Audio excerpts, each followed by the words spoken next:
What's going on, everyone? Welcome to another episode of the Terminator Training Show. I am Kevin Smith. For those of you who are listening on audio when this comes out, you have no idea, but I have taken on a completely different look. I went and got a haircut today. So kiss my long blonde locks goodbye. And now I have just pretty much a similar haircut to what I had when I was in the military. And for those of you who are watching this on YouTube, it comes out a little later, but you guys will see what I'm talking about. But my beard is still a little bit not in proportion to my hair. So although the hair on top is a little long still, my beard is definitely very, very long hair appropriate. So like my sideburns are shorter than my actual beard. So it kind of looks a little bit interesting. I plan on trimming down the beard a little bit. I'm not going to get rid of it, but I'm just going to trim it down so it looks a little bit less ridiculous. But either way, I kissed the hair goodbye. It was finally time. I had not gotten a haircut since before I got out of the Army, probably 3 months or so before I got out of the Army. So early 2023. And it was just time to let it go. And funny enough, my hair, especially in the lighting that I'm currently in, and just the fact that it's shorter, it looks less blonde. It actually looks more dark looking at myself in the reflection on the screen. Most of my really blonde hair was like the longer, towards the end, the stuff that they cut off, my blonde locks. Probably because most of the time when I was outside throughout most of the summer, I would wear a hat. So that would be the only hair that was exposed to the sun. And the top of my head, which is the hair that's still remaining, wasn't exposed to the sun. So either way, it is a season of new stuff. And I also have a new microphone. And I got a new microphone set up. I'm using the new microphone right now. It's the Blue Yeti. And I got a microphone set up, new headphones, and all that kind of stuff as well. But I was kind of in a time crunch, and I'm a little bit restricted when it comes to setting things up that have no instructions. I got this off Amazon, and not a single thing came with instructions. Not that I'm a huge instruction guy anyway, but I'm going to have to watch probably at least an hour of different YouTube videos to try and figure out how to get everything connected. So right now I'm just on a different microphone. If it sounds different, that is why. What I have been reading about and what I've been told, this microphone is a little bit better, higher quality, and it's also super simple. I don't have to use an interface. I just plug it straight into my USB and set it and forget it. Here we go. So I will try and make sure when I go through and edit this that it sounds at least like the same volume. But if I sound a little bit different, there's nothing special going on, just a new microphone. And it's a little bit lower profile too. So you can see it right now if you're watching on YouTube, but it kind of blends in with my shirt actually. You can see the red button down in the bottom of the screen. But either way, today's episode is going to be a single topic episode about what I would do if I had 1 year, hypothetically, to prepare for selection, SFAS, and how I would go about that year. Of course, there's a very low chance that if you're listening to this, you're going to SFAS in exactly 1 year. This is probably going to come out in around September 19th or 20th or 21st. But if you are 9 months out, 7 months out, 14 months out, 18 months out, whatever it may be, you guys should be able to get something valuable from this episode. And the main reason I'm doing this is because I see a lot of people and I hear from a lot of people who just train for SFAS for way too long. I've heard of, even though it explicitly states this in my intro, my SFAS program, I've had people reach out and say, I followed your program like 3 times in a row and I still have 7 months till I go to selection. What should I do? Like, that is not supposed to be how it goes. You don't want to perpetually, I call it perpetual selection prep. You don't want to fall into that trap. But you absolutely, there's nothing wrong with starting to think about it and develop certain non-physical traits and skill sets that will help you at selection, even if you're 5 years out from selection, even if you're 4 years out, even if you don't end up going to selection. There are certain character traits and skills and mindsets that can help you develop as a human and be a better person and execute whatever you're doing in life at a higher level. And also, if you're about a year out, for some people, this may be a little bit longer, just depending on your background. I'll get into kind of some specifics on this, how to determine how long you should start your pre-selection prep here in a second. But some people might need to start developing a pre-selection prep base or general physical preparedness before they start going into a specific selection prep way further out than other people. Some people really don't need to train all that much for selection at all. They could get away with like turning it on for 8 weeks and being a little bit more specific with their training because they're super athletic, naturally inclined to be endurance athletes, and really just changing a few things in their training will be enough to help them prepare for selection. But other people need a much longer period of time, and I'm going to kind of get into a few of the ways to identify how long you might need to start considering it. But I'm going to go from, like I said, 1 year, so D minus 12 months. So today, hypothetically, if you had 1 year left, obviously take with a grain of salt. No one's 1 year out, but you can kind of just do the math and adjust accordingly with some common sense and critical thinking. And then I'm going to do 9 months out to 6 months out, 6 months out to 3 months out, 3 months out to when you start your taper approximately. I'm going to use 10 days. Not that every single taper should be exactly 10 days, but I'll talk a little bit about what to focus on right before you go. And yeah, that final thing will be 10 days to day one of selection. So I'm going to break down certain things to start thinking about, to start looking into, to start adding or subtracting from your training, and to start tailoring your approach so that you can be as prepared as possible for selection and do so over a year's time so that you don't end up just following a selection prep program over and over and over again on repeat and hurting yourself and not really getting all that much better. So that is going to be the focus of today's episode. Let's get into D minus 12 months. So in a hypothetical scenario, today is 1 year out from when I start selection. What am I going to start focusing on? Today is the identification day. Today is the day of identification and making plans. You want to identify certain things that you are strong at, weak at, identify certain things you need to learn and some skills that you need to build in order to start that process. You don't necessarily need to dive in and start doing a bunch of crazy stuff today. Today's just the planning and preparation day. First thing you want to identify is your physical strengths and weaknesses. Are you naturally inclined to be an endurance athlete? Are you naturally inclined to be a strength athlete? Are you clueless when it comes to all sports and athletics? None of those are death sentences, by the way. Obviously, if you're a natural endurance athlete, you're going to have a slightly better starting point because you won't have to consider building a base for very long because you're already most likely have a base. By the way, most people like to train the things they're good at. That's typically people's training plans favor and bias things they're already good at. So usually if you're pretty solid at endurance, you do at least some endurance work. But even if you are not an endurance athlete, maybe you have a sports background, but it's more of a power or strength sport background like powerlifting or football or rugby, although rugby does certainly have an endurance component, then you absolutely want to consider, hey, I'm a pretty strong dude. It comes easily to me to build strength. It comes easily to me to build muscle, but I really struggle to run for long periods of time, or I struggle to do any sort of endurance for long periods of time. And so therefore my weaknesses are endurance. And by the way, selection is more endurance biased than strength biased. You want to be strong for sure, but you also, if you go to selection with a low endurance base, you're going to be in big trouble. And I apologize if you guys can hear my dog barking. There must be somebody outside in the driveway or something like that. And he likes to keep us safe. So identifying those things. Do I build muscle easily? Do I build strength easily? Or am I more, if I start running, do I get like pretty damn good at running, or am I already good at those things? And where do I need to focus most of my general physical preparedness, which I'll get into the definition of here in a second. Additionally, you want to identify your need for weight loss or weight gain, if you have one, or weight maintenance. In an ideal situation, you would be able to just maintain your weight for the entire year as you go, give or take, of course.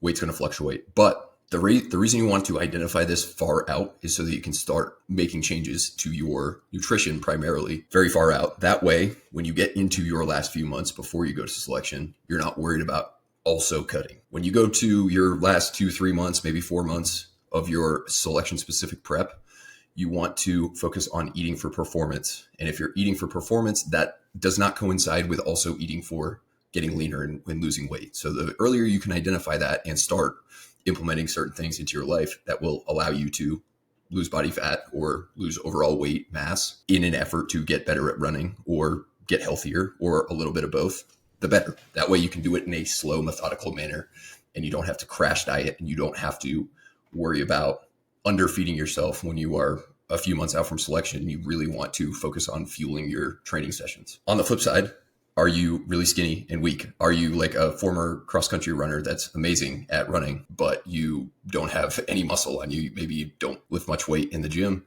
and you know you need to gain some strength. The most foolproof and rudimentary way to gain strength is to gain body mass Obviously, you have to give your body a stimulus in the gym, but you also have to eat in a way that is conducive to gaining strength. And usually that involves a calorie surplus. So are you that type of person? Could you afford to lose a little bit of endurance if that means getting stronger and maybe getting a little bit more muscular and able to carry more weight? Or are you a non-athletic regular person, aka a NARP?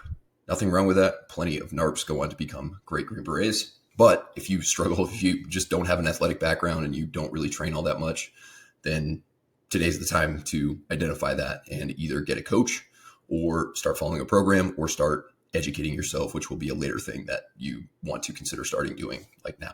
Additionally, you want to identify your character strengths and weaknesses. This may not be a one-day thing, but it is something to start considering. What are you good at as a human? What are you bad at? And the best way to do this is to ask somebody else. We are not very good at identifying our weaknesses. Yes, you absolutely, most likely, if you do some self-reflection, maybe some journaling and thinking about it, and you humble yourself, you could probably identify some things that you're not great at as a person. You maybe are really shy, you don't make a good eye contact, you're non-charismatic, or you're just not very humble, whatever it may be. The best way to determine these things is to ask someone who spends a lot of time with you and who has no problem giving it to you straight.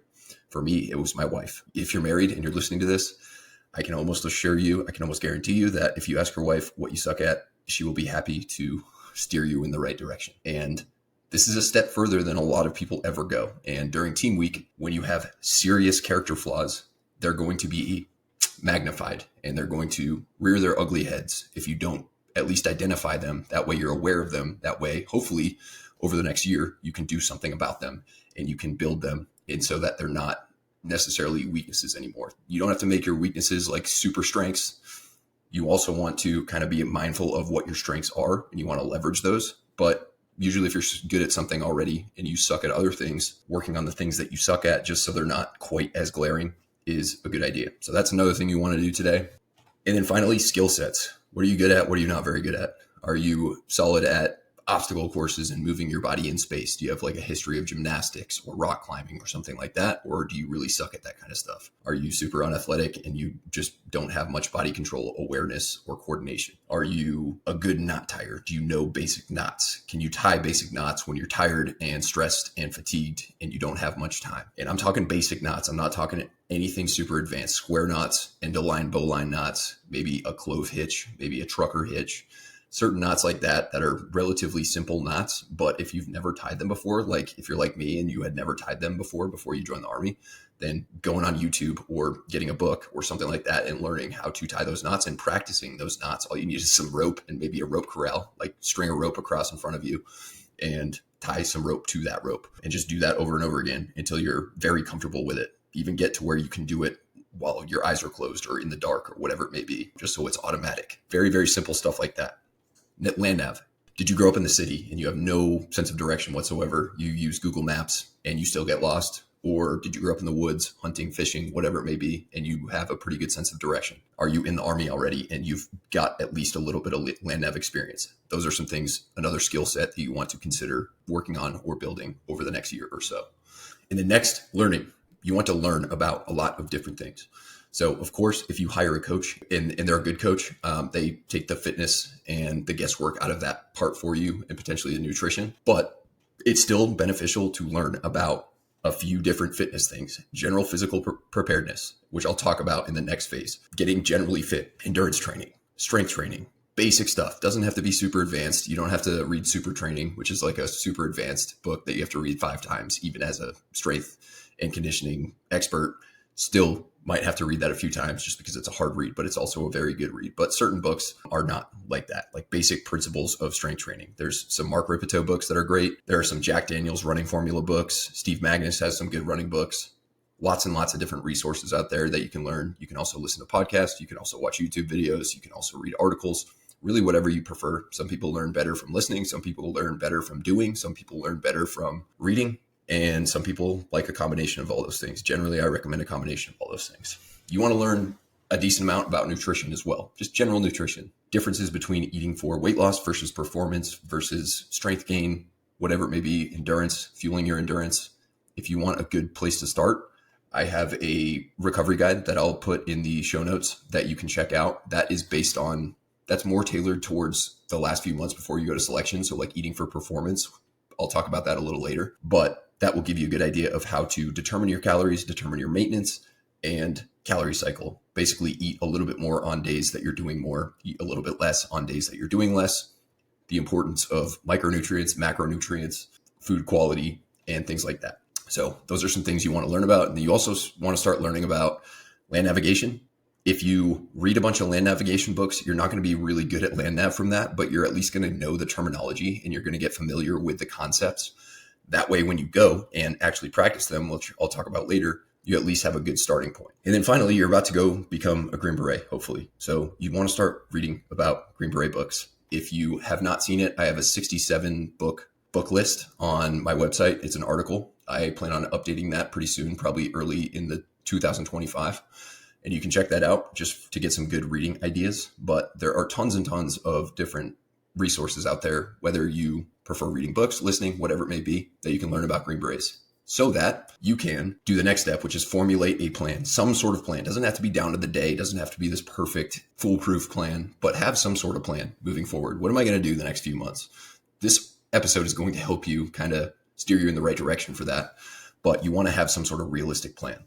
And then you want to start acting like a Green Beret. You want to start faking the funk, even though you're not there yet. You don't want to go out and tell people like, yeah, I'm a Green Beret. I'm basically there. But you want to start carrying yourself like one. What type of qualities do Green Berets have? And how can I develop those qualities? Just for a hint, Green Berets are men of their words. They are punctual. They are confident. They are, and if they're not confident in something, they become competent in it. Therefore, they build confidence in it. They have a strong presence. They are personable. They look people in the eye. They have a firm but not overly overwhelming handshake. They are disciplined. They do the right things, whether or not anyone else is watching. And they're just generally upstanding citizens. Of course, there are exceptions to this, but for the most part, that is how Green Berets are. They're adaptable. They handle stress very well. And they're not always just born that way. Some people are, but they do become that over time by actually putting the work in. And like I said earlier, identifying their character flaws and bringing those up and working on them. So everyone's a little bit different, of course, but there are some certain qualities about Green Berets that are very common amongst most of them. So that is today. Those are the things you want to do today. Of course, you don't have to do all of that stuff right this second, right now, but don't wait till like next week. Just start now. Even if you're more than a year out, start now. If you're less than a year out, start yesterday. So that's where I would start if I was exactly 1 year out. And then let's go into the next 3 months. So D-12 to D-9 months. You're going to notice as I go through these things, they kind of all stem back to the first one where I talked about identifying all those things. Now we're going to start building those things. So first thing you want to consider, if you're not a runner, or if you haven't run for a long time and you know you need to build a running base, that's what I would start doing. Start building your running base. If you want a pretty tactical step-by-step plan, as well as some information as to why it's important, you can go listen to episode 95 where I talk about building a running base. If you're already a good runner, then you already have a base, so you don't need to worry that much about it. But you definitely don't want to just put it on the back burner and forget about it. You want to continue maintaining that. When you build a running base, early on, it transfers over, especially if once you get into the next things that you're also going to consider building, it transfers over very well to rucking. When you just jump right into rucking without a running base, without a strength base, and hope for the best, usually not the best option. So start getting that time on your feet and building that running base. That way you can transfer over to more rucking later. If you're on the weak side, if you've identified that you need to build some strength and maybe put on some weight, that's what I would start to focus on. Of course, you shouldn't just go on some crazy dreamer bulk and just gain a shit ton of weight and just throw your cardio and conditioning out the window. But if you need to build strength and you need to build a little bit of size, then I would suggest doing that. And how do you know? Generally speaking, if you are just someone who is generally weaker than your buddies, then I would start considering to build some strength. If you've always been a more skinny person that's either not very athletic or good at running, or if you're really good at running, then you probably fall into this category. And even if you don't, that doesn't mean you shouldn't strength train. Even if you do have a history of strength training, you absolutely should. I had a client who's a former powerlifter, former 2,000 plus pound total. He is right now finishing up basic training, or he's finishing up OSIT, but even with him, even though he was super duper strong when we started working together, we didn't throw lifting out the window. We just focused a little bit more on conditioning, dialed the lifting back a little bit. He definitely got weaker, but he's still strong as fuck. And so even though he was, relatively speaking, compared to what his numbers were back when he was powerlifting at 240 pounds, getting down to a smaller weight and losing a little bit of strength, it was still a very worthwhile trade-off for him because he got significantly better at running during that time. So are you that type of person who needs to kind of put strength on maintenance mode and really focus on the endurance aspect of things? Body composition wise, if you identified that you need to get leaner, and I should have mentioned this in the first part, but what will tell you whether you need to get leaner? Usually if you're up over 16, 17% body fat, you probably would benefit from getting a little bit leaner. If you are in the 10 to 15% range, you probably would be just fine maintaining. Everyone's a little bit different where they're going to feel best at what body composition they're going to feel best at. But if you're over 15% body fat, you would probably get healthier by getting 15 or below, and you would probably perform better, and you would probably have a better long-term prognosis for potentially getting selected. In a study that they did on selectees, I believe it was over 3 classes, and the most common body fat percentage range to get selected was 14 to 16%. So you can absolutely be a little leaner than that. You can absolutely be a little bit fatter than that, but there's really no sense in being 19, 20, 22% body fat if you can do something about it, which everybody can do something about it. Getting down to 15% is not very hard. It just takes a little bit of discipline. It takes a little bit of consistency. It takes a little bit of knowing what you're doing or hiring a coach that can help you get there. But it is not out of the realm of possibility, especially if you're still a year out and you have plenty of time to do it. You can do it in a reasonable manner. Give yourself a calorie deficit that is not going to cause you to be like super hungry. That's not going to detract significantly from your performance. Generally, yes, you're going to be a little bit hungry sometimes, but that is just the nature of it. If you've gotten up over 20+% body fat, and that's where you're at right now, you've gotten lots and lots of days in your life where you weren't hungry. That's just the way it is. And so being okay with being hungry sometimes is just kind of part of the process. But obviously you don't want to, since you have so much time, you don't want to do anything super extreme. You should be performing very well in your training. If you go on a crash diet that is very, very low calorie, or is very, very low carb, or is very low protein, or whatever it may be, you're going to lose a bunch of muscle. You are also going to feel terrible. You're going to get less healthy. It's going to be less sustainable. And that is not the approach. I'm not going to get into dieting tactics in this episode, but it is just something to consider if you have weight to lose.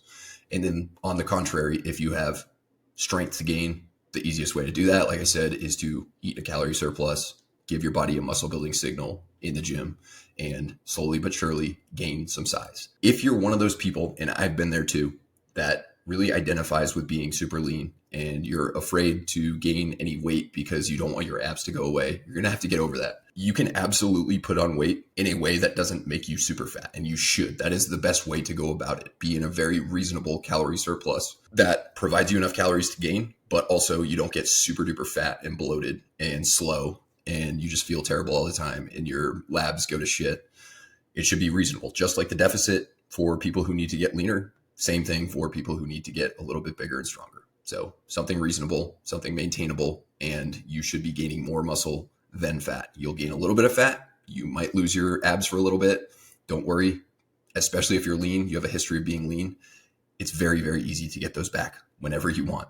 You don't have to go to selection with super shredded abs. You can. I was about 9-ish% body fat when I went and had no issues other than being cold a couple times because I went in February, but my performance was totally fine. But if you're in that, again, 10 to 15% range area, you should be good to go. But if you decide that you need to gain weight and you get up to 17, 18% body fat over the next 3, 6, 7 months, whatever it may be, once you start going back to eating around maintenance, like eating for mostly performance, then you're going to lean back out. You're going to get back into that 10 to 15% range, no problem. And then if your body composition, if you identified it's already in that range and you feel good and you're performing well, then you can eat at maintenance. You probably have it made the most out of anyone. I would say as you go through, don't worry about your body fat percentage all that much. Don't worry about it fluctuating a little bit. If you're 10% now, you get up to 12, or if you're 15% now, maybe you get down to 13, whatever it may be, then you should be totally fine. And again, everyone's a little different at what they're going to feel best at, what they're going to perform best at, and where their health is best. But there's really no arguing that being 10, 12, 13% body fat is less healthy than being 19, 20, 22% body fat. That's objectively speaking, it's just healthier to be in that low teens, around 10% range. Some people can maintain health under 10% and maintain performance under 10%. It really depends on the person, but genetically, some people are able to do that, but it's not necessarily something I would focus on. But if you are 9% and you feel great and you're healthy and you can maintain it because you have really good training strategies, nutrition strategies, sleep, etc., then nothing wrong with that. As for training, general physical preparedness, you want to do GPP. GPP, the definition is basically you're becoming a more well-rounded athlete and you are building different energy systems. You're building different aspects and physical fitness traits that will, once you get more specific, so we're talking general here, once you get more specific, AKA selection prep, you're just going to be much better off. You're going to be set up for success when you start making things more specific. You can make your GPP, and you should make your GPP more selection specific, even when you're a year out. But it does not have to be like, you don't have to ruck all the time. You don't have to have super high run volume.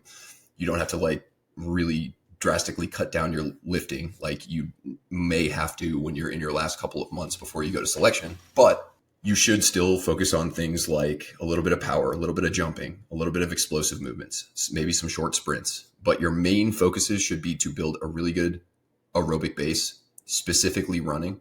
Although you don't have to do a ton of running yet, you absolutely should run, usually like 2 to 3 times per week. And then for lifting, usually 3 to 4 times per week. For, again, this is D-12 to D-9 months. Even if you have a shit ton of muscle to gain and strength to gain, a lot of people will think lift more, run way less, etc. And you can get away with lifting 5 days per week, yes. But at the same time, I would recommend for most people capping it at 4. You can do an upper lower split 4 days per week. You can do a full body split 3 days per week, or you can do a full body, or you can do upper lower full 3 days per week, or you can do an upper biased full body session Monday, lower body biased full body session on Wednesday, and then more of a balanced full body session on Friday, something like that. Generally, I don't recommend doing like body part splits. You can get away with it if you're programming savvy or if your coach has you doing something a little bit different. You can do anterior, posterior splits. But generally speaking, just for the masses, I would recommend either 4 days per week, upper lower, 3 days per week, some sort of full body combination. And if you don't necessarily have a certain thing to focus on at this point, and you just want to build general overall fitness, you could consider following any of the following programs. Obviously, there's tons of programs out there. You don't have to follow my program, but you could do well with Jack Gazelle. You could do well with the 2 and 5 mile program. You could do well. I would usually say that 2 and 5 mile program for a little bit closer to when you're about to start your selection prep. But if you really struggle with running and you want to build a base for a little bit and then switch to a running specific program to get faster, then that could be a consideration. Or you could hop on T850. Those are all great options. And also I'm coming out with Jack Gazelle version 2 relatively soon. So that could be a good option as well. That should be out mid-October.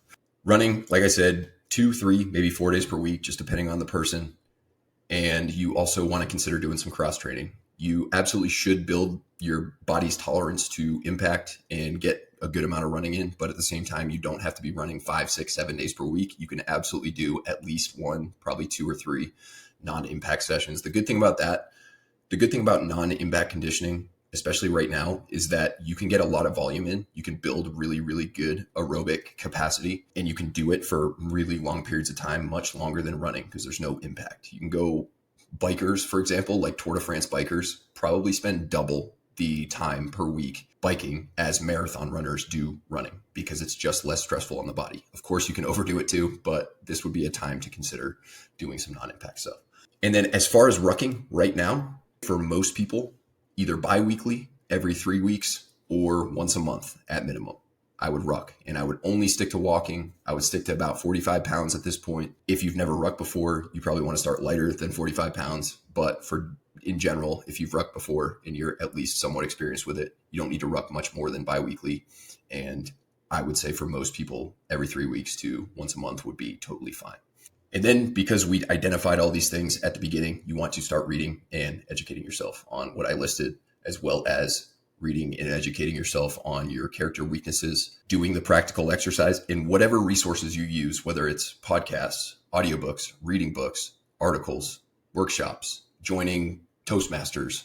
If you suck at public speaking or you suck at conversations, joining Toastmasters or doing an improv class or something like that. The best way to develop these things is to practice them.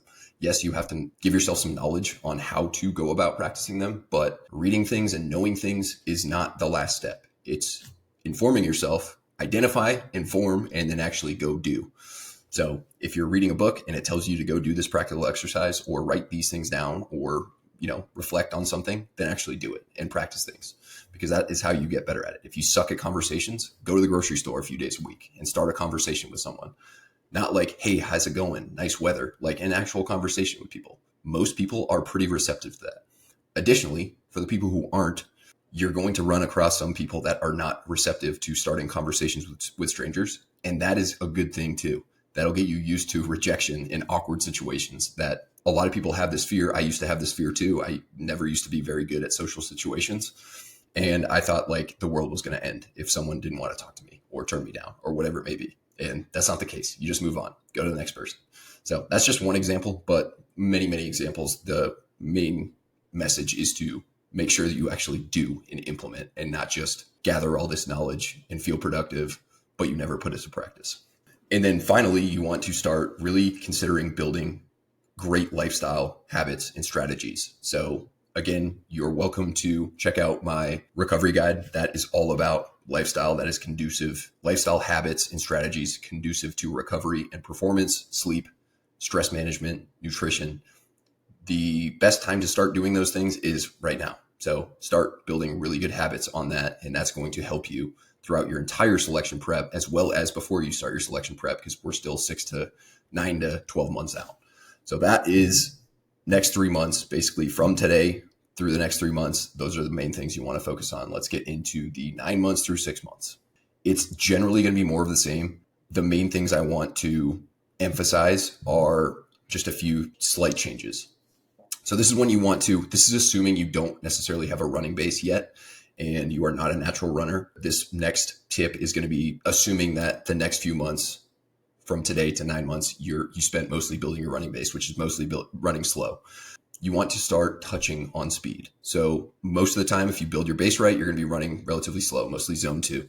A mistake a lot of people make, they'll go straight from base building, straight to first speed workout.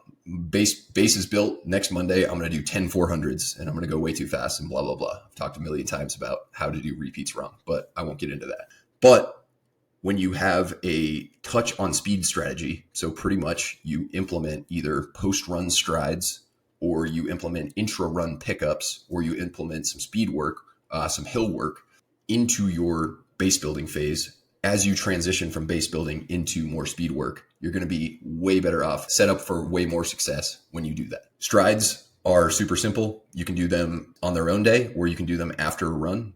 Either one is totally fine, or even before a run, like as part of your warm-up. You basically just start at a jog, speed up for 60 to 80 yards to what you think might be a 5 mile pace or a 2 mile pace, and you maintain it for 60 to 80 yards. Then you slow back down.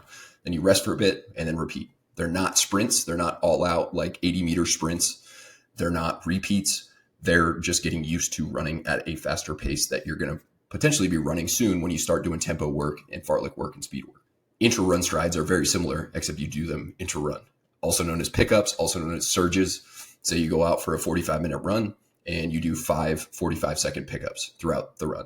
You just speed up to a 5 mile pace or a 2 mile pace. It's going to be estimated 2 mile pace or 5 mile pace if you haven't done them before, but basically faster than your slow run pace, but not all out, not an all out sprint. And then hills are similar to strides. You just do them kind of on a hill. You don't necessarily have to start with a slow pickup. You can just start at the bottom of the hill and you run up the hill. Again, like 7 or 8 out of 10 effort, not all out, not hill sprints, not hill repeats. And this should be 30 seconds or less.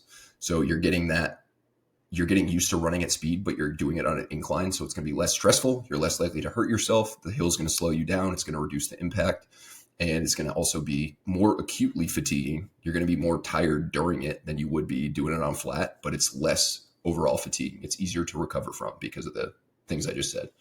This is when I would consider moving your lifting to about 3 days per week. You still probably could do 4 days per week, but I would lean towards 3 days per week at this point. Unless you are still very short on the strength component, usually having a 3 day per week split at this point is a good idea. Upper, lower, full, or all 3 full body sessions. That would be the main way I would structure my training. If you're still weak in the running department, then this is when I would consider starting to implement either T850 or Jack Gazelle. Or if you're really weak at running, I would consider starting to do maybe the 2 and 5 mile. Maybe you can run that twice and then get into your selection prep, whatever it may be. Still implementing that cross training at least once a week, maybe twice a week, whether you like the Stairmaster, the rower, the bike, really doesn't matter all that much at this point. There are certain types of non-impact conditioning that translate a little bit better to selection prep, but I like to not really get into those until we're getting a little bit closer. So you can kind of just do whatever you want. Most of that in zone 2. You can do some high intensity stuff if you want, rower repeats, bike repeats, whatever it may be, but still want to keep that in there just so you can continue to build that aerobic system without the impact on that day. And then also at this point, you want to consider upping your rucking frequency, something like bi-weekly. So maybe one week you do a super long run on the weekend.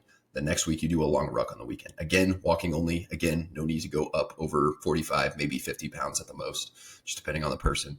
But you don't need to be rucking every week at this point.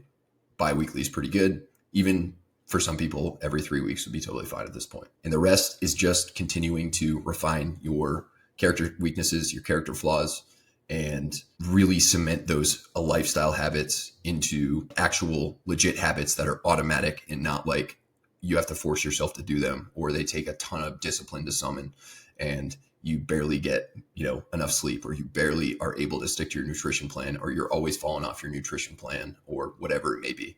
And then additionally, and you can do this throughout, this is not just the D-9 to D-6 months, but you want to continue reassessing and tracking your progress and seeing where you're at, not just physical progress. Generally speaking, I would recommend keeping a journal or two throughout this entire thing and see where you're at and give yourself honest assessments, especially if you're kind of working on your character flaws, your character strengths. Anytime you have an interaction or a situation where you're trying to really work on whatever you're kind of weak at, give yourself a little assessment on the way home while you're driving home. Or maybe you go out somewhere with your wife and you're like, hey, how was I in that situation? Whatever it may be. And when you track that stuff and you make a plan and you continue to refine those things, you're just going to be that much better off. As you get into the next one, which is D-6 to D-3 months. This is when you want to start considering a little bit more speed work. You want to maybe hop on the 2 and 5 mile program or start doing your own speed work, 400s, 800s, 200s, mile repeats, etc. Still more of a running dominant time frame before you get into the last 3 months or so where you get a little bit more into rucking. But this is when you want to really solidify that running base. Ideally at this point, unless you were one of the people at the beginning that I talked about that were just super duper weak and you had a ton of strength to build, this is ideally when you want to start considering more of a strength maintenance phase. Don't get me wrong, you should not necessarily try to avoid gaining strength. But if you are there, then at this point, you should not be just trying to add weight to the bar every single week. That's unrealistic anyway, past your beginner stage of lifting. But at this point, your main focus is more on endurance and specifically running endurance. So you want to continue running, I would say minimum 3 days per week, probably 4 days per week. You also want to consider doing some repeats. You want to consider doing some tempo work. So ideally, when you get to 3 months out, you can start switching over to more rucking. You've already got the run standards down. Yes, you absolutely can get faster in those last 3 months running and rucking. But if you're already running 7-minute miles for a 5 mile, when you get into your selection prep, you're just going to be that much better off. So if you start to get to that point in the last 6 months before you get into the last 3 months, then you're going to be ahead of the pack. And even if you drop your running volume, which if you follow my selection prep program, you will see that the running volume is not all that high. There's basically 2 runs per week, 1 speed session and 1 tempo session, and the rest is rucking. The main avatar I created that program for is for people who already had a pretty solid running base. You should not expect to go from 45-minute 5 mile to 35-minute 5 mile in the last 3 months before you go to selection. That's just unrealistic. You already want to be pretty close to that 35. Of course, if you're a little slower than that, it's okay. Even if you go to selection a little slower than that, you're still going to be okay if you perform well the entire time. But that is something to start getting in your mind. You want to consider eating for Performance. Of course, if you still have a little bit of strength to gain, you still want to consider eating in a slight surplus and gaining a little bit more weight, trying not to do so at the expense of your running ability. If you still have a little bit of weight to lose, you can still be in a deficit at this time, and it's not going to affect you all that much so long as you're reasonable and follow what I said on the first slide. At this point, too, for most people, I would say still 3 days per week of lifting. But if you are very, very well off in the strength department, you can consider dropping that down to 2 days per week, or maybe having 2 full body sessions plus calisthenics maintenance, lower leg maintenance, maybe jumps and plyos day or something like that, or some strongman work. Strongman work is something that I would consider starting at this point. Strongman work is pretty much just kind of combining sled work, carries of various kinds, and putting it into kind of like a strength and conditioning combination workout that is going to prepare you for the CRA, but more importantly, team week. If you don't do a bunch of carries and you don't do any sort of pushing things, pulling things, carrying things in kind of strange positions, then you might be struggling by the time you get to team week, because that's pretty much team week in a nutshell. You don't necessarily have to do that every single week at this point. I would do it most likely once a week by the time you get into your last 3 months, but is something you can start considering doing. And that type of training, as long as you're reasonable with it, is not crazy fatiguing. And it's a good blend of just overall work capacity that's going to translate well over to selection. Generally, I recommend separating strength and conditioning, but this is an exception. When you do it properly and you don't just smash yourself and you don't do a bunch of high skill things, you absolutely can make this work. I do this with all my clients and they get great results from it. You also want to consider reducing your lifting volume a little bit. Lifting volume is going to be most likely more fatiguing and more interfering with your conditioning. So reducing that lifting volume, still training very, very hard, but not doing a bunch of fluff, not doing a bunch of crazy pump work or finishers or intensity techniques towards the end of your training session. Just getting in the main lifts, hitting them hard, close to failure in a safe manner, good execution, but not doing a bunch of extra stuff that's going to add extra fatigue. That will be extra things that you need to recover from and potentially interfere with your conditioning work. Still keep that cross training in at least once per week. I would say once per week is a pretty good target right now, and that'll be the same for the last phase as well. And you also want to up your rucking frequency. At this point, for most people, not everybody, but most people, I would say rucking once per week is probably a good call. Still walking only. Still no need to ruck run. Still no need to go crazy heavy. There's not going to be any need to go crazy heavy for any of this stuff. Anywhere in the 45 to 55 pound range at this point is a solid range. And walking, you want to work on your fast walking pace, not just leisurely walking. You want to actually push the pace. If you're a super fast ruck walker, you're strong and you're good at running, you have a really good running base. When you start to trot, when you start to implement some ruck running, trotting, shuffling, whatever you want to call it, to get those ruck times down, you're going to be so much further ahead of everyone else who either starts running way too early or never really works on walking fast. They just either ruck run or they walk super slow on a leisurely walk. And ruck walking speed and working on your ruck walking speed is like this hidden gem that like almost no one does. And I highly suggest taking that seriously. I have a client who is finishing up selection right now. I think he's still there. I believe today is the last day. Actually, yesterday was the last day, but I haven't found out whether he made it or not. The August selection class was a complete bloodbath. And a lot of people will say, oh, I'm short, I can't walk fast with a ruck on.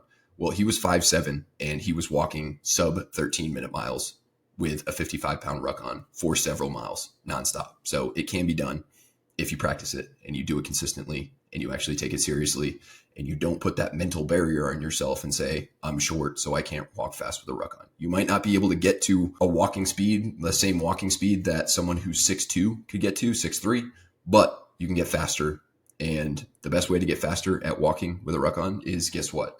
Walking with a ruck on and trying to get faster every time you do it. It may not happen every time you do it, but that should be the goal. As you get closer to the end of this block, so as you get closer to the 3 months out mark, approximately, you can start considering, kind of like running, touching on running speed, you can start considering touching on rucking speed, doing very short bouts of ruck trotting during your longer rucks. For example, going on a 90-minute ruck, 2 out of every 10 minutes of that 90 minutes, maybe you do a little trot and just get a feel for it, get your body used to it. But you're not going for like a ruck time trial, a ruck running time trial. You're not running half of that ruck or anything like that, just short bouts of it, maybe 1 or 2 minutes out of every 10. Then At this point as well, you want to really start considering optimizing your outside the gym habits in your lifestyle. This is when you want to cut out people from your life who drag you down or doubt you or are negative or who gossip, bitch, moan, complain, whatever it may be. That shit rubs off on you. You really want to keep your close circle very tight and very closely curated and not hang out with people who are not supportive of your goals or who kind of undermine your goals, whether it's overtly or covertly. There are people like that. I'm sure everyone has at least someone like that in their life that they know of, at least. Maybe you've cut them out already, but this is when you really want to start focusing on what's right for you. You want to consider kind of going into like monk mode, not necessarily cutting everyone off, not having no relationships. That's not good for you at all either. But you don't want to just hang out with your drinking buddies. You don't want to hang out with people who just aren't on your same level of determination and don't have your same goals. You want to find a good support system, whether it's your family, wife, best buddies. Maybe you got a buddy who's also prepping for this with you, but you really want to consider that. And then at this point, you should be like pretty much a master, or at least have brought up your character weaknesses very significantly. And you should be very comfortable with them. They should be very automatic, but at the same time, you want to continue to maintain those and put yourself in situations where you have to use them. Because if you just build all these new skills and then you just stop, then they're going to go away. They're perishable skills, especially when they're already weaknesses for you going into it. So continue to put yourself in uncomfortable situations and build those newly acquired character skills. And then this is also the point where you want to start considering things like land nav practice. You don't necessarily want to start considering land nav super duper far out and then kind of just forget about it, because again, that's perishable stuff. You absolutely can start maybe every month or every 2 months or something like that. You go practice land nav. I would definitely start taking it super seriously right now. I would highly consider going to TF Voodoo or Dr. David Walton's land nav muster. He does one every single month and it's for a good price and they're very, very valuable. I'm actually going out for a bit this weekend. A couple of my clients are going. And so I'm going to go hang out for a couple hours out there, but highly, highly recommend that. And if you can possibly get here to Fort Bragg and get one of those under your belt, especially relatively close to selection, definitely something I recommend. But at least look into orienteering clubs, depending on where you live. There are orienteering clubs in almost every state. Some states have multiple orienteering clubs. The terminology and some of the strategies they use is a little different. They're basically like a bunch of ultra runners that navigate to their points and they make it competitions. You don't necessarily have to do that, but the skills are the same. Finding your way from A to B with a map and a compass and a protractor. Very, very important stuff and will translate pretty well. If you're already in the Army, you can consider going to 5 RTB down in Dahlonega, Georgia at the Mountain Face Ranger School. They do a land nav course down there. If you Google 5th RTB, I believe 5th RTB, and that's it. It'll take you to their staff duty page and they'll have a number. You just call that number and you can set it up. I'm not exactly sure how it works, but I do know that I've had a bunch of buddies go to it for preparation for the long walk and they benefited tremendously from it. They were Rangers, so they were not as experienced with land nav as us SF guys were. And they absolutely said that that was a really good spot, a really good place to go and practice and refine their skills. Worst case scenario, definitely be reasonable with this, but worst case scenario, you can go and practice on your own. Just make sure you give someone a good gatwa, let them know where you're going, when you're going to be coming back, how to contact you, where to meet if they don't hear from you, etc. Don't just go out and get hopelessly lost by yourself in some random location. That would not be good. And that pretty much covers 6 months out to 3 months out. Let's get into selection prep. I've done full episodes on actual selection prep before, and I talk about it all the time, but we're going to just go over some of the basic overview of it, some of the wave tops. All right. So like I said, your biggest running phase was going to be the previous phase.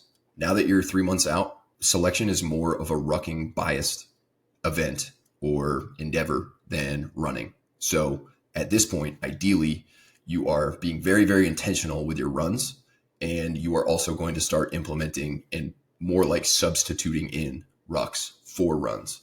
So honestly, for a lot of people, 2 runs per week, 1 speed session, 1 tempo session or fartlek, maybe occasionally some hills, maybe occasionally some down weeks where you just do longer runs is usually a pretty good plan here if you've done everything else that I've talked about leading into this. If not, then you might need more running. If you can recover really well, you have a lot of slow twitch fibers, not that you'll necessarily need to run more, but you probably could run more. Maybe you can do 2 faster runs per week and then maybe 1 longer run per week in combination with what I would say would be at least 2 rucks per week. For some people, maybe 3. 2 to 3 rucks per week is usually a good spot. I typically recommend a shorter, heavier ruck and a longer, faster ruck, but there are tons of different ways to do it. And the main thing is you want to be rucking at least once per week. For most people, 2 times per week. And occasionally, again, if you have like a big rucking weakness or whatever, and you're already good at running, which is kind of uncommon, but it's not unheard of, maybe 3 rucks per week. Probably would not do 3 rucks per week every single week for the entire 3 months. And I also would recommend not doing speed work every single week for the entire 3 months. I would recommend at least having a couple of weeks where you don't do speed work or you have a deload week or something like that. That way you can actually allow yourself to recover mentally and physically, because speed work is definitely mentally demanding as well. And you're not going to lose fitness from dialing it back for a week and just doing some easier runs or some easier runs with pickups, touching on a little speed, but no actual structured speed work.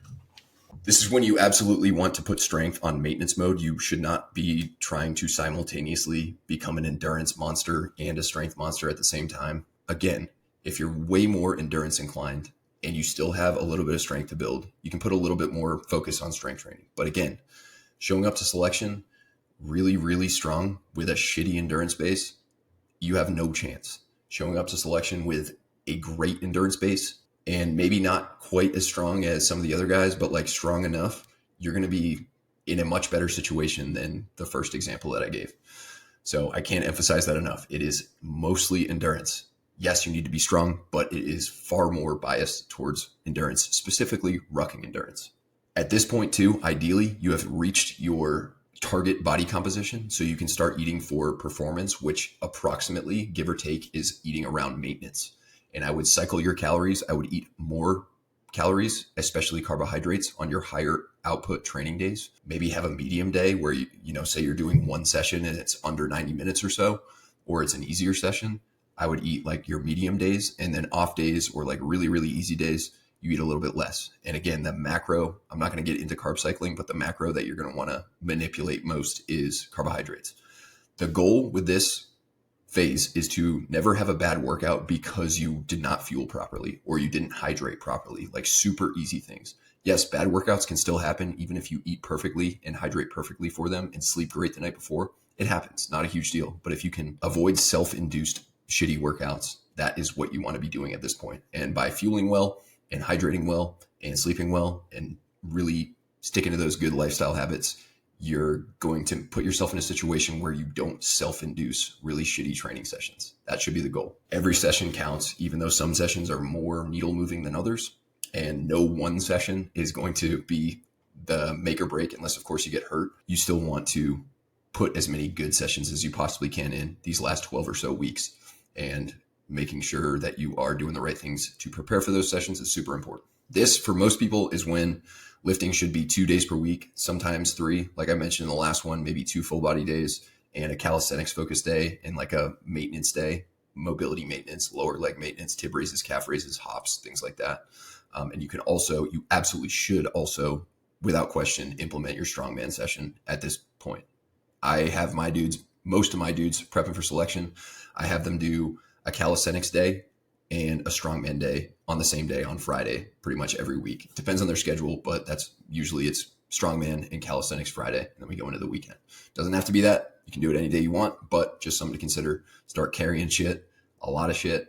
Don't go crazy heavy with it. You don't need to be doing crazy yoke carries where you're just putting your spine at risk, but carrying things in your hands, carrying things in a Zercher position, bear hug position, over your shoulders, whatever it may be, is a very good idea. I would do that at least once a week.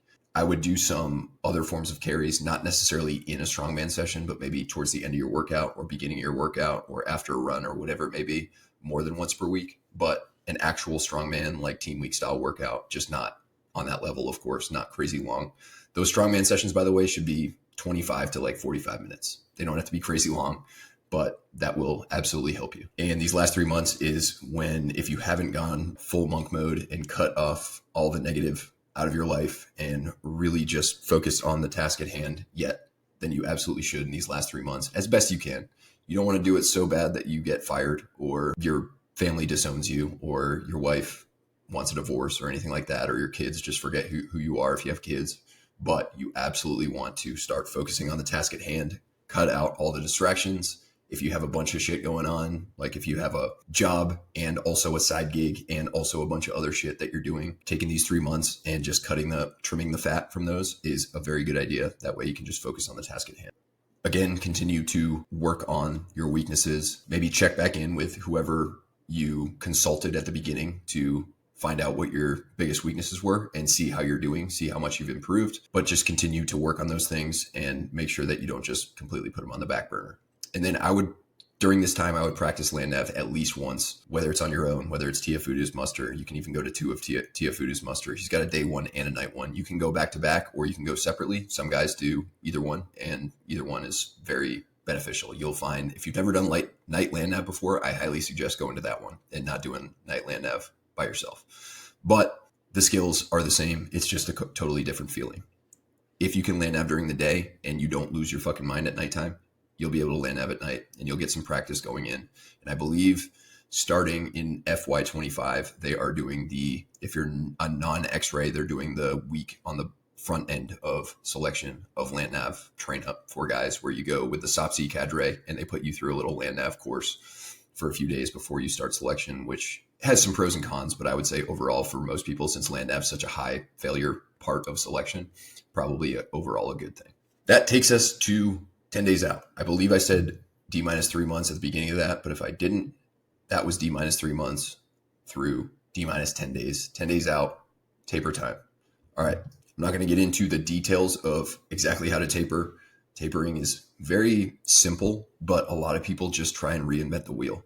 And there's like 1 or 2 things that you should do during a taper. And there's like hundreds and hundreds of things that you could do that can mess things up before you go. So when in doubt, during a taper, this is just general across the board advice during your last 2 weeks before you go to selection. As you dial back the training intensity, dial back the training volume, think when in doubt, just do nothing. You're better off doing nothing at all than trying some new strategy or inventing your own mobility routine that you have never done before, or trying to eat these new foods or trying this new hydration or sleep strategy. Just do what you've been doing. Really, the only difference is you're going to train less and you're going to train shorter. Your training sessions are going to be shorter. You might eat a little bit less too, just depending on how high you got your calories, but you don't want to eat way, way less because you want to go in well fueled and feeling good because you're not going to eat that much in selection. But you really want to sleep well. You really want to stay active, keep your mind in the right place. Don't do all these things that are going to distract you. Tapering is the hardest part for most people. Most high-level athletes struggle with tapering psychologically, and most type A individuals who are prepping for selection start getting these doubts creeping into their mind. And they're like, oh no, what if I didn't train this enough? What if I didn't train that enough? I should go test myself on it, or I should just start training it really quickly and try and make all these adaptations in the last 10 days. That's not possible to make adaptations in the last 10 days. You can mess yourself up in lots of different ways on a taper and just completely undo the entire year of what I just talked about by trying to reinvent the wheel during your taper. So if anything, and if in doubt, just do nothing. Eat a sandwich, go for a walk, take a nap, read a book, something like that. Those are all great taper activities.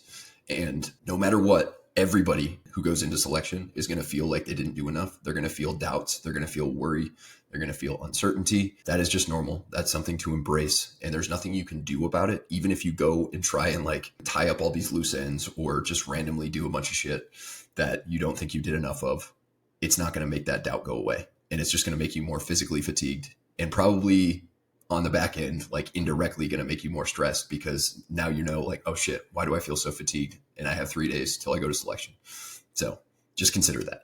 As far as what you should do, tapers can be anywhere from a week to 3 weeks, depending on how long you train for, your physical fitness levels, how well structured or poorly structured your training was, how fatigued you are, your recovery, et cetera, et cetera. So I have the 10 days here, but it could be a little bit longer. Usually with most of my clients, I taper them for about 2 weeks, sometimes 3, occasionally 1. But if you are going in the fall, which most likely, if you're listening to this episode and you're still a year or even less than that out, if you're going later than 2025, just consider that the 4 or 5 days before you actually start selection will be kind of part of the taper, because you're going to be going and doing land nav. This is different if you're an 18 X-ray, of course. You're going to SOPSI, then you have a week off, then you go. But that'll be kind of part of the taper. Yes, you do a lot of walking in the woods, but you don't have a ruck on. And if you trained up anywhere near sufficiently, then it's not going to be too much of a detrimental thing on your preparation. So just consider that. When you're tapering, you want to reduce volume first and foremost. You can keep intensity kind of high, especially if you're doing a longer taper. You can keep your speed work in. I wouldn't necessarily keep it in, but you absolutely can continue to touch on speed. This is when we come back to touching on speed. If you only do a bunch of slow running, or if you just take 2 weeks off or whatever it may be, you're still going to be fine. But if you have at least touched on speed those few times, so you do some strides, or you do some intra-run pickups, or you do some hill work every so often as part of a very easy taper run, then you're going to be better off when you start the 2 mile and you have to go super fast, because you'll have touched on that speed going into that, as opposed to just only running slow, or only doing non-impact stuff, or only doing nothing. Even though I said to do nothing, I don't actually mean that, but you guys kind of get what I'm talking about. Additionally, and this should not have to be said, but I will say it, only do things that you've been doing. If you're going to do any sort of taper workouts, whether you're reducing volume, intensity, or both, generally, as you get closer, you're going to want to reduce both as part of the taper, but don't do anything new. Don't randomly just go swim 5 days, 1 week, or randomly go and do a bunch of biking or a bunch of Stairmaster, or something that you haven't been doing throughout your entire selection prep or the entire year that I just talked about. For whatever reason, guys like to reinvent the wheel and try these new hacks. They have a little bit more time on their hands. They start getting a little worried and they're like, "Ooh, maybe I should try this." Don't. Just do the same things you've been doing, just easier and shorter. Significantly easier and shorter progressively. If you have a longer taper, progressively shorter. If you have a shorter taper, you want to cut a little bit faster, cut the volume a little bit faster. Make sure you continue to practice a little bit of calisthenics. You don't necessarily need to keep training the calisthenics and like going to failure on push-ups and pull-ups or anything like that, but you still want to get a few sessions in, maybe every few days or so. You want to do some push-ups and pull-ups, just not in a fatiguing way, just to keep the range of motion down, just to keep the muscle memory up. And that way, when you get to the PT assessment, it's not a super foreign thing to you, because you haven't done a push-up in 2 weeks or a pull-up in 2 weeks. So a little bit of practice, nothing crazy.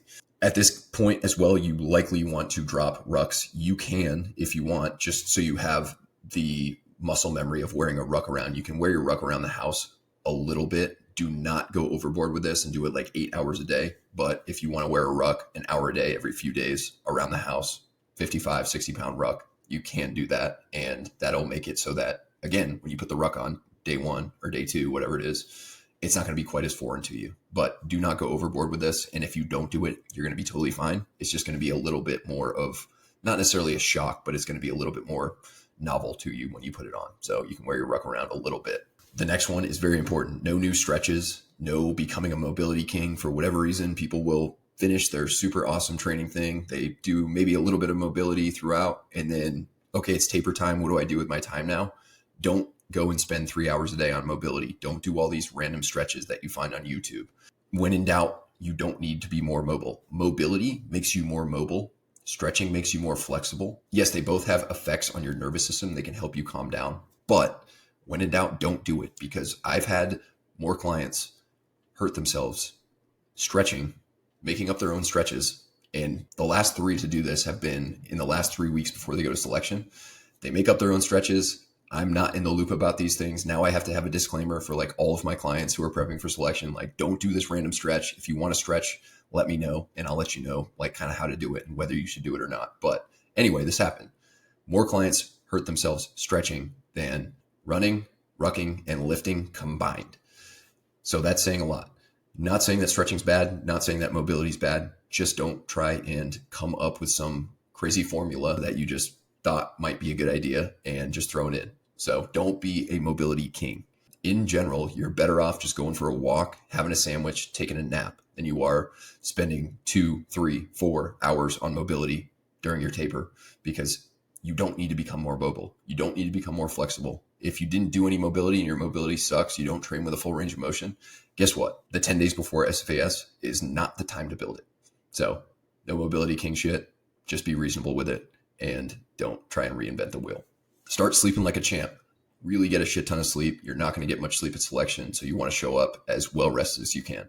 Whatever your mindfulness strategy is that hopefully you start developing way out and practicing way out, really do a lot of that in your last few weeks before you go and try and reduce the outside stress, whether it's meditation, journaling, breath work, going on nice walks in nature, whatever you prefer. That's what you should do, because a lot of people will use their training as a stress reliever. And when they start tapering, although a healthy relationship with exercise and a good solid training regimen can absolutely help with stress management, it shouldn't be your only thing, because when you start tapering and you're going to be naturally more stressed out anyway, because you're going to be thinking about selection and you don't have that outlet, you're going to want to have built a stress management technique that you're already really good at going into this last few days so that you can actually reduce your stress, relax, go to sleep, handle yourself, and not just be freaking the fuck out the entire time.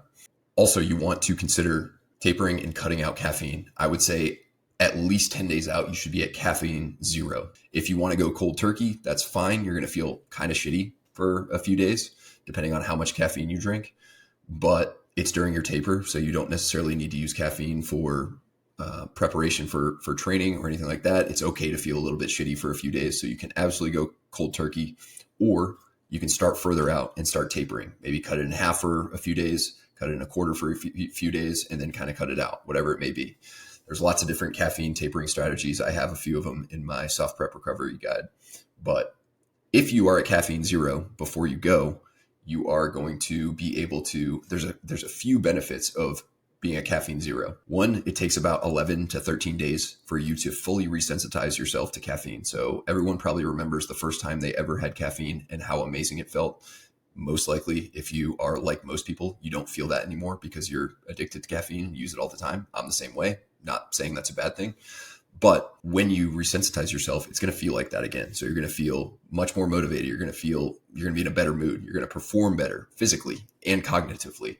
So when you cut it out, you resensitize yourself. When you get to selection and you get MREs, they have these little coffee packets and you can use those to your advantage. You can take those before a ruck, or you can take those when you're really struggling to stay awake in the classroom or something like that.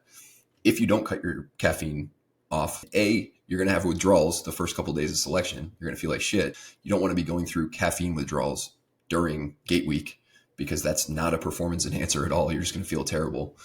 Everyone's a little bit different, and it also does depend on how much caffeine you are drinking. But in general, you don't feel great when you go off caffeine if you're just used to drinking it every day. You may be thinking, well, I can just use the coffee packets. Well, those coffee packets, unless you're having like 50 to 70 milligrams of caffeine per day, which is like 8 ounces of coffee, maybe 6 ounces of coffee, then you're not going to feel anything. They're not enough to support a caffeine habit, but they are enough to give you a benefit of caffeine if and only if you are resensitized to them. So hopefully that makes sense. Definitely a good idea not to go into selection caffeine addicted. You will perform better, you'll feel better, and you'll actually be able to use the caffeine to your advantage. Stay off your damn devices.